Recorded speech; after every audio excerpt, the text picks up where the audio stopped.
বিসমিল্লাহির রহমানির রহিম।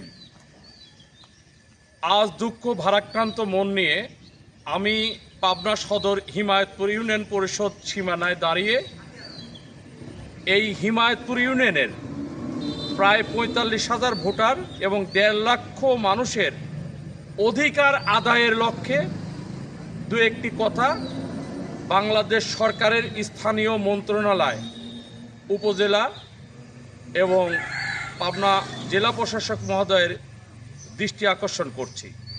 আপনারা দেখতে পাচ্ছেন এই জায়গাটি পাবনা সদরের ঐতিহ্যবাহী হিমায়তপুর ইউনিয়ন পরিষদের জায়গা। ১৩৩৫ নম্বর আরএস দাগ ৩৪% জমি। এটা ১৯৭১ সালের সময়কালে এই জমিটা ইউনিয়ন পরিষদের নামে ক্রয় করা হয়। কপিল উদ্দিন বিশ্বাস ওরূপে শুক্তা বিশ্বাস ক্রয় করা হয়েছিল আমার জানা মতে। এই ইউনিয়ন পরিষদের সাথ দিয়েই পদ্মা নদী।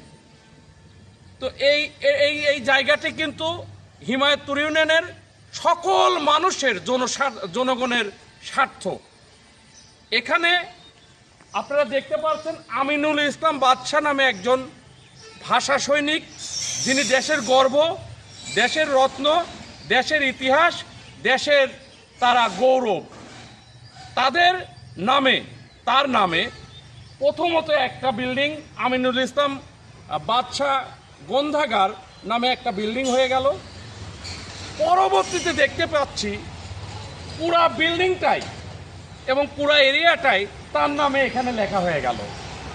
এটা আমরা বোধগম্য হচ্ছে না যে এই জায়গাটি অ্যাকচুয়ালি ইউনিয়ন পরিষদেরই আছে, জনগণেরই আছে, জনগণের স্বার্থই আছে, নাকি এই জায়গাটা আমিনুল ইসলাম বাদশার কেউ বা কাহারা তার পক্ষে লিজ নেওয়া আছে কিনা।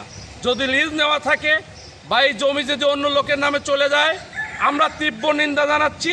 আমরা জেলা প্রশাসক মহোদয়ের কাছে আবেদন জানাবো, উপজেলার কাছে আবেদন জানাবো, সর্বোপরি যদি হাইকোর্ট পর্যন্ত যেতে হয় এই জনগণের স্বার্থ রক্ষার্থে এই জায়গা উদ্ধার করা হবে। আমিনুল ইসলাম বাদশা তিনি দেশের গৌরব, তার নামে একটা বিল্ডিং থাকতে পারে, কিন্তু পুরা জায়গার উপরে তার নামে এই জনগণের স্বার্থটা হতে পারে না। তীব্র নিন্দা জানিয়ে শেষ করছি।